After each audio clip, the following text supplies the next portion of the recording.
¿Qué les parece? Un hombre tenía 2 hijos y se acercó al primero y le pidió: hijo, ve hoy a trabajar en mi viña. El primero le respondió: no quiero, pero después se arrepintió y fue. Luego se acercó al otro hijo y le pidió lo mismo. Este le respondió: sí, señor, ya voy, pero no fue. ¿Cuál de los 2 hijos hizo la voluntad de su padre? Ellos respondieron: el primero. Entonces Jesús les dijo: de cierto les digo que los cobradores de impuestos y las rameras les llevan la delantera hacia el reino de Dios. No puedo dejar de pensar en la parábola del hijo pródigo cuando leo esta parábola del dueño de una viña. Ambos padres tienen 2 hijos. Los 2 están en igualdad de condiciones. Aunque en la cultura hebrea el hijo mayor recibía doble herencia porque era el que inauguraba la matriz, era consagrado al Señor. Ambos hijos de las parábolas estaban frente a su padre, pero un hijo hizo bien y el otro hizo mal. Supongamos que el hijo mayor es a quien el padre le pide primero que vaya a trabajar a la viña. El texto no lo dice, por eso digo supongamos, lo digo por esto que vimos en la parábola anterior, que los primeros serán últimos. El primer hijo le dice al padre: no iré a tu viña a trabajar. ¿Por qué le habrá dicho así? ¿Sentiría que por ser el primogénito no debía ir? ¿Creería que ya había trabajado mucho? Quizás ese hijo se consideraba como el obrero que trabajó duramente 12 horas en la viña y aunque se le pagó lo justo, no le gustó, porque el dueño de la viña igualó a los últimos que trabajaron menos, pagándoles lo mismo. Es decir, que al hermano menor lo puso a su altura de hermano mayor, injustamente. Descartemos por ahora el arrepentimiento de cada uno de los hijos. Quedémonos solamente con la negativa del hijo mayor y la respuesta positiva del hijo menor, sin considerar lo que realmente hicieron. Tomando en cuenta el no y el sí, ellos, los principales sacerdotes y ancianos, le dicen a Jesús que el hijo que dijo no hizo la voluntad de su padre. Se identifican ellos con ese hijo negativo, como que el inconsciente le jugó una mala pasada.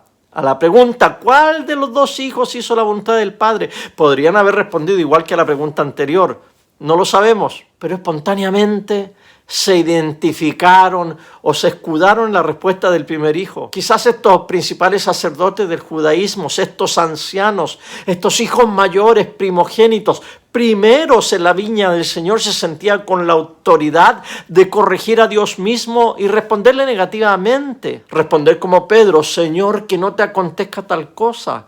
O responder como los primeros trabajadores de la viña: eres injusto, le has hecho igual a nosotros. Encuentro sorprendente la respuesta de Jesús en la parábola. Es como que otra vez nos pusiera en el cuadro el reloj derretido de Dalí. La respuesta de Jesús no es la que da en otras ocasiones como has dicho bien, o ve tú y haz lo mismo, o algo parecido. Jesús no les dice cuál es la alternativa correcta para esta pregunta de opciones múltiples: A o B. Generalmente tomamos como la respuesta correcta la que los religiosos dieron por correcta, pero no sabemos. Quizá la respuesta correcta es la del otro hijo, el que dijo que sí y no fue. ¿Y saben por qué?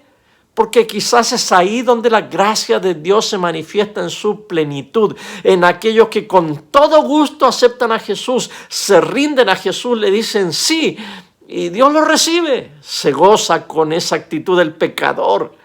Y al final Dios nos asombra al no poner condiciones para recibir su infinita gracia. Es decir, no tienen que hacer nada, no tienen que ir si no quieren. Nosotros somos los que llevamos las cuentas, nosotros somos los que insistimos en esa frase del Señor a la mujer adúltera: vete y no peques más. Jesús se especializa en decir: ni yo te condeno. Y nosotros somos los especialistas en decir: vete y no peques más. Espero no confundirles mucho, pero esta parábola es un poco más difícil, más escurridiza, poco clara para mí. Y Jesús la contó a propósito, porque para más remate dijo: los cobradores de impuestos y las rameras les llevan la delantera hacia el reino de Dios. Yo hubiera preferido que Jesús hubiera dicho: los ex cobradores de impuestos que ya cambiaron su estilo de vida y las santas hermanas que en su vida pecaminosa fueron rameras,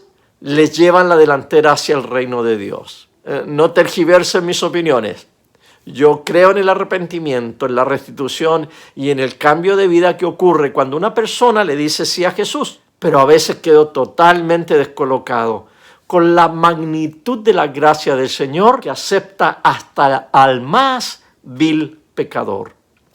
Oremos. Oh Dios, que manifiestas tu infinito poder, especialmente mostrando piedad y misericordia, derrama sobre nosotros la plenitud de tu gracia, para que al obtener tus promesas seamos partícipes de tus tesoros celestiales. Por Jesucristo nuestro Señor, que vive y reina contigo, y el Espíritu Santo, un solo Dios, por los siglos de los siglos. Amén.